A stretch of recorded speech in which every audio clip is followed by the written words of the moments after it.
केंद्र शासनामार्फत शहरी भागातील जमिनीची ड्रोनद्वारे मोजणी करून अद्ययावत व अधिक अचूक नकाशे तयार करण्याचा नक्षा उपक्रम सुरू करण्यात येत आहे। त्यात पथदर्शी प्रकल्प म्हणून कन्नड नगरपालिकेची निवड करण्यात आली आहे। कन्नड येथील तहसीलदार, नगरपालिका मुख्याधिकारी, प्रशासक, भूमी अभिलेख विभाग इत्यादींनी आपापसात समन्वय राखून आपली कामे वेळेत पूर्ण करावी असे निर्देश जिल्हाधिकारी दिलीप स्वामी यांनी आज सर्व यंत्रणांना दिले। कन्नडचे आमदार संजनाताई जाधव यांचीही यावेळी उपस्थिती होती।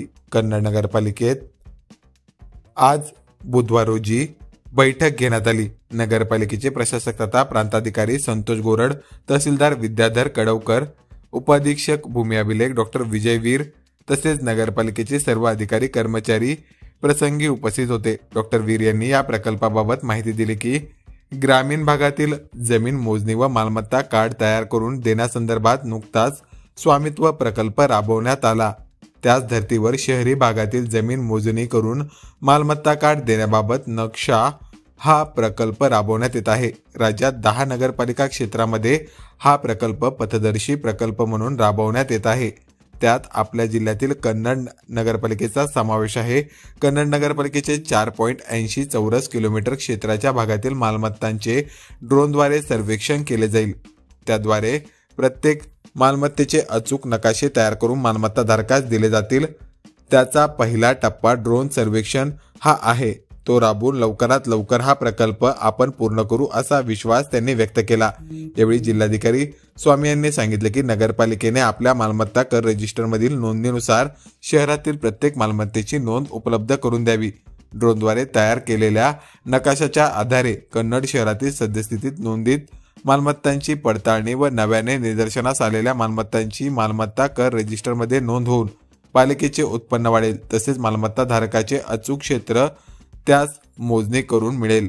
हद्द निश्चित झाल्यामुळे अतिक्रमणे काढणे सोयीचे होईल। शिवाय शहरात विविध विकास कामे राबवताना जमीन मोजणी ही अचूक होईल। यासोबतच मालकी पत्र जमीन मालकास मिळेल। तसेच शहरातील जमिनीचे वर्गीकरण करणे व त्याचे क्षेत्र निश्चित करणे सुलभ होईल।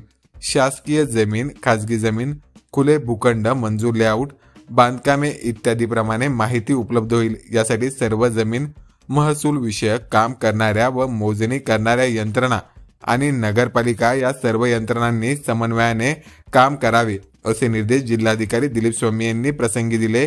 यावेळी श्रीमती जाधव या म्हणाला की पथदर्शी प्रकल्पात कन्नड नगरपालिकेचा समावेश होणे ही एक चांगली संधी असून कन्नडमध्ये हा प्रकल्प यशस्वी झाल्यास तो राज्यात राबवला जाईल ही आपल्यासाठी अभिमानाची बाब आहे। त्यामुळे हा प्रकल्प यशस्वी करण्यासाठी सर्व यंत्रणा मिळून प्रयत्न करू असे आवाहन जिल्हाधिकारी दिलीप स्वामी यांनी प्रसंगी केले।